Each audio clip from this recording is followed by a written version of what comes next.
The U.S. House is clawing back $9 billion in previously approved funding for foreign aid and public broadcasting. More than $1 billion in funding cuts was approved, slashing the budget for the Corporation for Public Broadcasting.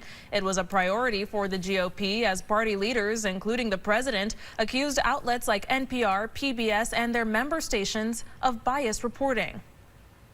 The argument for these budget cuts are a lot of these media outlets are left-leaning or biased. Is there any weight to that? We rely on the editorial process. All humans are flawed. We're all subjective to some degree, but we rely on our rigorous editorial process to root out as much as we can in terms of bias in any direction. Others say the publicly funded media outlets provide a lifeline for rural communities that rely on radio and over-the-air programming for emergency alerts and other critical news.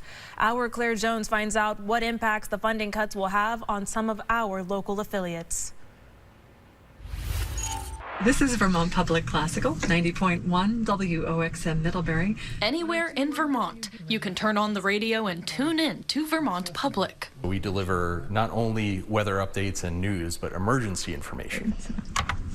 But with the looming funding cuts, changes are coming. Vermont Public gets about 10% of its annual budget from the federal government, about $4 million over the next 2 years. Small donations already make up 2/3 of their budget, but to fill the void, they're now asking people to give more. We're going to have to ask people to do that. But we also recognize that Vermonters are already very generous. So we're trying to be as realistic about that as we can be. Across the lake in New York, Mountain Lake PBS losing $950,000 they were expecting to get this year. That's 35% of our budget. And we are in this fiscal year, so the impact will be immediate and dramatic. Both stations now facing difficult decisions as they rush to fill these fresh funding gaps. There are definitely going to be some cuts along the way. We're not ready to share what those are. We have some important decisions that we're going to need to make.